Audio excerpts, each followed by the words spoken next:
So I pulled the definition of collaboration online, and it says, collaboration is the process of two or more people, entities, or organizations working together to complete a task or to achieve a goal. Well, we have 3 people who are literally working week in, week out, doing that, achieving lots of goals. So it's great to have you guys on the stage. I have a bio for you guys, so I'm going to read it. Why not? We have Alex over here. Alex joined LVMH in 2006, where he works now as the Group Environment Deputy Director.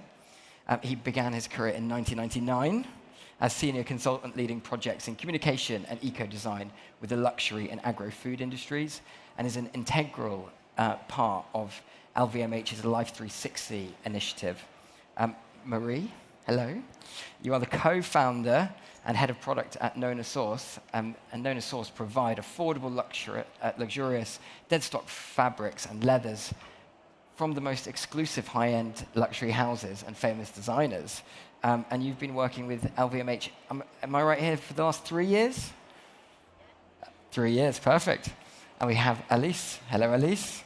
Alice is the chairman and founder of Art of Change at 21. Alice has been involved in sustainable development for 20 years. We're clocking up some good numbers here in sustainable development today. And yeah, you've got a passion for communicating the link between contemporary art and the environment to truly engage people with the sustainability movement. And I believe you guys have been working together for 5 years, is that right? Yeah. Wow, there we go. Well, Alex, let's start with you. You've been working in this space for a long time. Before we talk about Nona Source and Art of Change 21, I'd love to understand why collaboration is important to you, and ultimately give a little bit of insight on the Life 360 initiative. Yeah.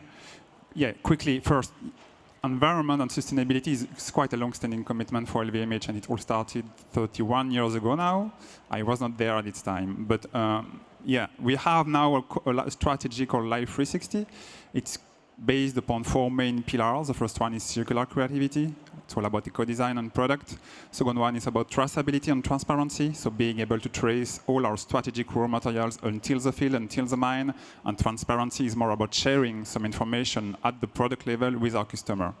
Then biodiversity, we have some target on achieving zero deforestation, on raw material certification, and also covering, preserving, regenerating 5 million hectares by 2030. And the last pillar is climate. Everyone knows about climate now. Mm-hmm. And to achieve this ambitious target, we know that we rely on collaboration, on innovation. Without innovation or collaboration, very likely we won't be able to achieve these targets. And for us, it means mainly 3 main topics. The first one is to create new, circular, regenerative, innovative business. And Nona Source is a perfect one. It has been, Marie will talk more about Nona Source, but it's all about boosting, scale up circularity within the fashion industry and also supporting young creation. Second topic, which is really key for us, is how we can change the representation of beauty, how we can make the link between nature and creativity. And to achieve this target, which will definitely help the luxury industry to change the representation of beauty, we rely a lot on artists and creative people. And again, the collaboration with Alice and with artists is really key. Just very quickly, one illustration. Thanks to Alice, we have met an artist called Thijs Bisteker, a Dutch artist, which is doing great piece of art on all about deforestation and reforestation. And we also have a partnership with the Man and Biosphere program at UNESCO. And we all met, the 3 of us, together, and we almost fell in love. And we are collaborating now with this artist for 5 years. And very quickly, the first collaboration was at the IUCN Summit in Marseille in 2020. And Thijs made a piece of art called Wither. It was a monumental tree with leaves that switch on and off at the pace of deforestation in the Amazon basin. So the idea was really to highlight and communicate on the rhythm of deforestation in the Amazon basin to all the visitors. Second collaboration was at the last COP15 in Montreal with a piece of art called Econario. And again, it was a kind of monumental tree, growing and growing at the pace, depending the outcome, positive or negative, of the daily discussion at the COP15. So again, it was a visual way to communicate to visitors and to people. And last is the last point for us, which is really key and relying a little bit less on creatives. It's also having some pure R&D project on new innovative technologies, new innovative materials, and I will come back to that later. Thanks. Amazing. Well, thank you so much for that. And Alice, I'm also a huge advocate for making the sustainability narrative engaging and inspirational.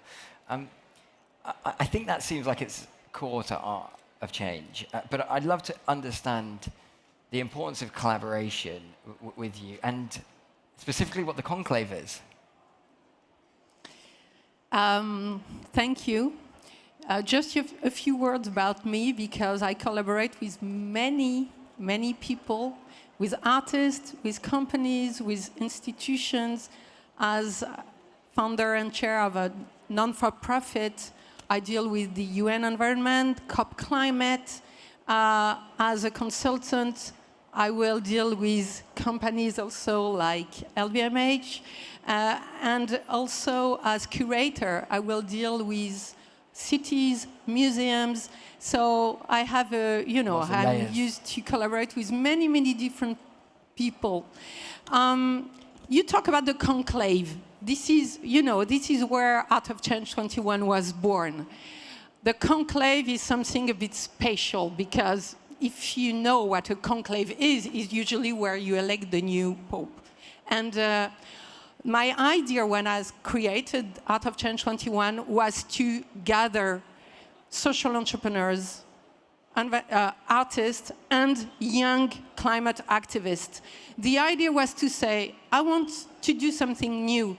And I'm sure that bringing together artists and activists and social entrepreneurs will be a very good way to imagine new campaigns, new ways of mobilizing people.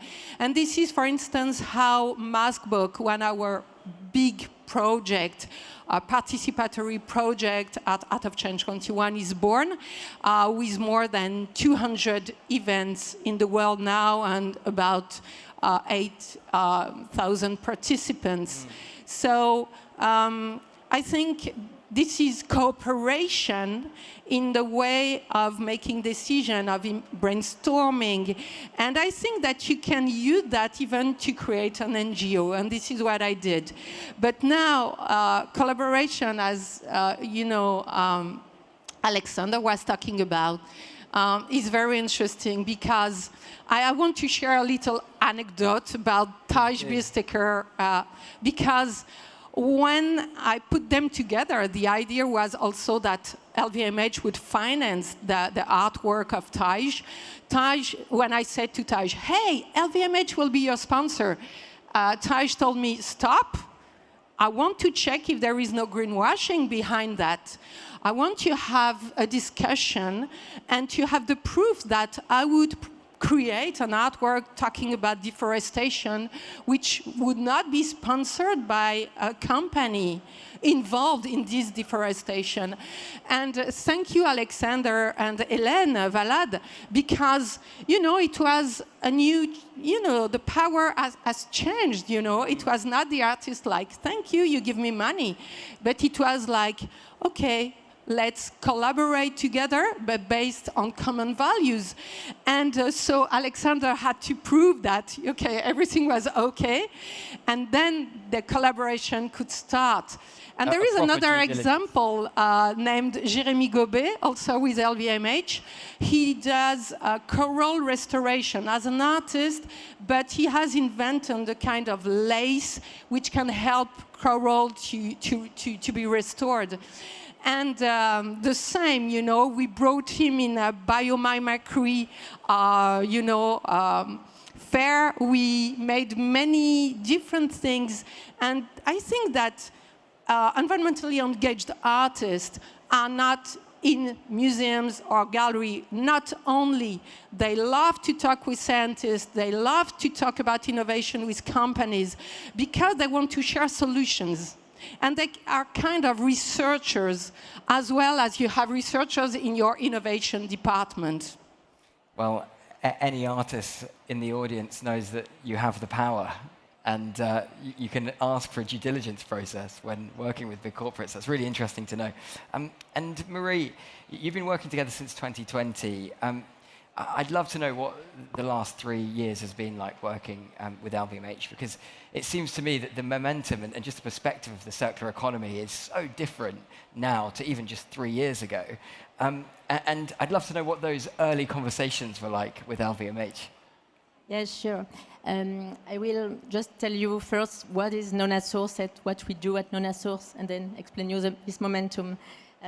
What we do, it's all about fabric rolls needed to make garments. And what we do is that we collect and resell all those production overstocks from the LVMH luxury maison to professional of fashion and design via our digital platform, so B2B platform.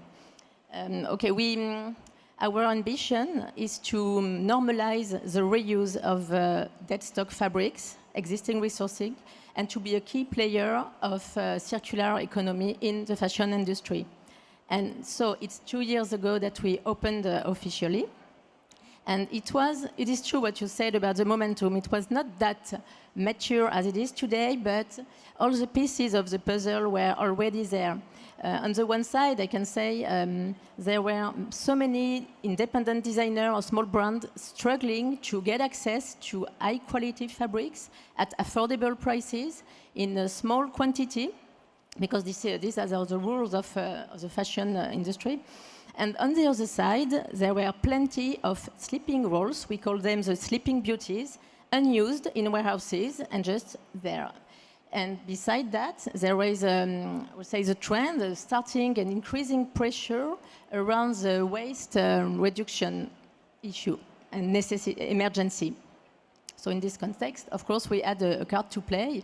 And we, for the beginning, we always position ourselves as impact-driven and collaborative initiative, as well as a problem solver. This is key. So the first key to convince LVMH Group to materialize our idea was to underline the value of those dead stock and consequently their great resale potential. First step.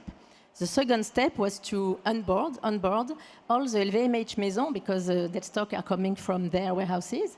So we had to show them the great story, the great second life they could have, and they could join and participate to circular economy. And it's a question, it's all about transmission, because a fabric is as a story, it's not just a fabric roll sleeping. It's an addition of savoir-faire selected by a great DA in the maison. And so it's, of course, it's a treasure for designer. So we convinced the maisons. We received a great welcome in the maison, and we start working on setting new processes, working on traceability, on data collect, and it was a huge work, and many departments were involved. It looks simple like that. It's not only purchasing roles. We involved CSR team, but as well purchase department, logistic, and all this, and it was really a collective work. So I would say that this first collaboration with LVMH and the Maison made what we are today at NONASource. And I can say it's a mix of personal values, of collective intelligence, and corporate commitment. This is very important. And the third and maybe main collaboration is with our customer, all the design community, I would say. We made all this for them, so we build a tailored solution for them. Basically, in a few clicks, when they go on the platform NONASource, they can find the fabric they want, they need, and very important for us to help them, because we know that eco-conception, using existing fabrics, is a constraint. And so we have to share the most information with a great picture, high digitalization level. And for them, it's so easy that they can access to those beautiful fabrics, and the price is very affordable. It was something we wanted to support, because NONASource is, first of all, a support of circular economy and new business model based on sustainable sourcing. So this is what we do. So there's a lot in there, which is amazing. It is. Today we collaborate with 12 maisons of the group LVMH, so you know the name of them, very famous. And as well, we have now 1,500 customers. Wow. So this is amazing. And I can say they are all players of the change, and their success is our success. So I'm a big believer, like you are, of imagination. If we can imagine a future, maybe we can create that future. You, Alex, talked about some incredible, interesting, creative ideas that you guys have collaborated on. Do you think that collaboration can inspire imagination in a corporate space? And maybe that's an open question to both of you. I realize I didn't present Art of Change 21. They did LVMH and Nona. Just a few words about yes, of course. Maybe Art of Change 21. We promote the role of the artist in the ecological transition. We bring them to COP Climate. We organize exhibitions, and we create prizes. And we are supported by a maison by LVMH, which is Ruinart. And we support environmentally engaged artists or eco-conscious artists, no matter how you call them. But we also push a lot eco-design, and this is a very strong common point between together, because we think that all the artists, no matter if they are green or not in their message, they want to reduce the impact of their practice. So we have launched with Ruinart the first Eco-Design Art Prize. And so we do many things, not only to promote the content and the imagination of what could be a post-carbon world, but also how can we implement it as an artist in my own practice. Okay, yeah. You know, and I think the two are very important. But about imagination, I think that the artists are maybe the best positioned to challenge the current mindset, to reverse it. If you take Thomas Saraceno with this Aeroscene project, it's a kind of new ideas of transportation. He uses neither oil nor solar power. He says, no, solar power, no, we'll not take that. There are rare metals in it. So we are all thinking like, let's jump from oil to solar energy. And this artist says, no, let's go further, just with the sun and the jet stream. So for us, you know, it's like, oh, it's very far. And then you have another artist named Arun Mirza. He uses solar panels in his works. But he says, hey guys, you know, solar energy will bring a new civilization. What will be our culture? We will have rituals. Maybe if we see the sun, we will have a kind of gratitude if this sun is now central as a provider of energy. And these things about an anthropological, on an anthropological way, what could be a new solar civilization? So imagination is to think about the future, but also the society, but on a very concrete way.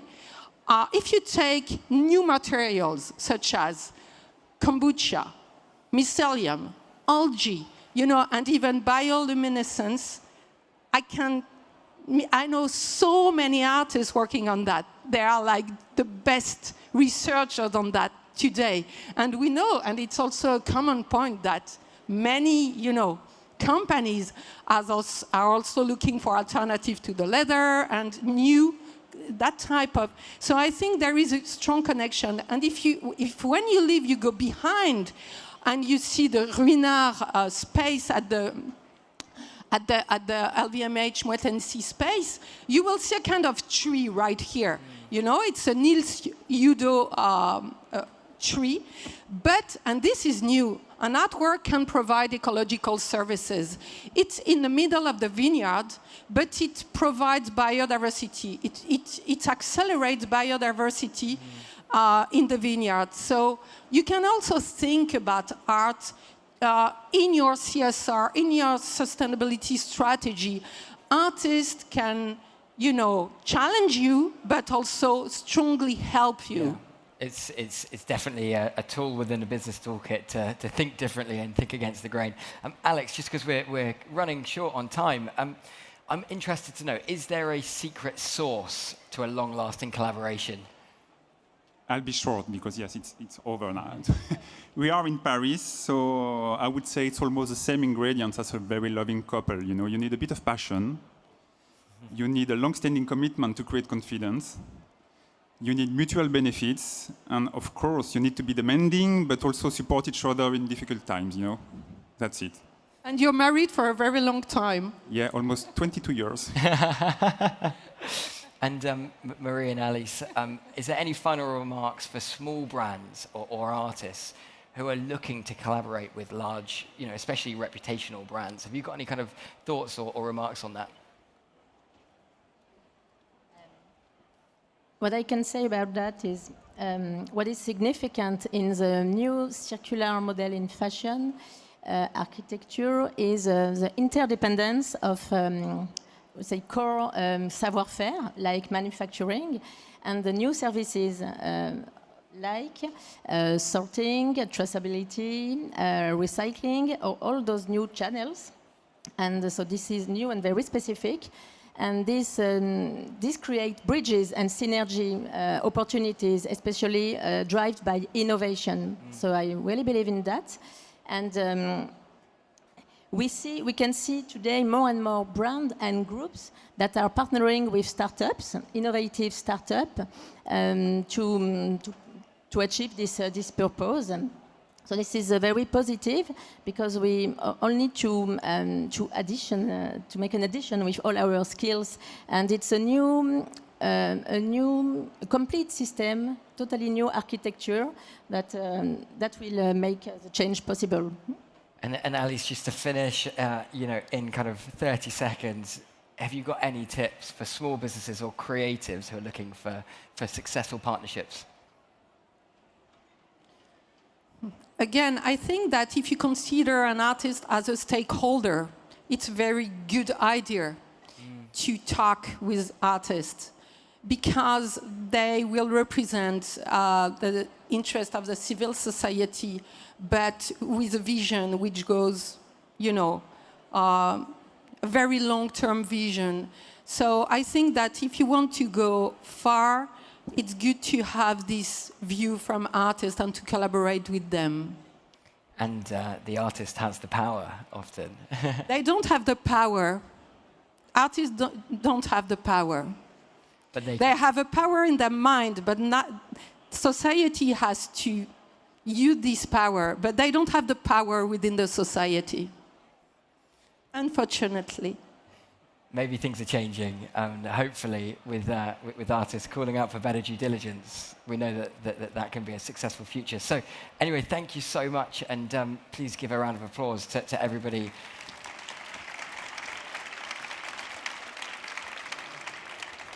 Definitely be sure to check out all of the various initiatives as well. It is, especially some of the art that I know that you've been involved with, it's just absolutely incredible to see. So it's a shame we couldn't get it on the big screen. But thank you so much, everybody.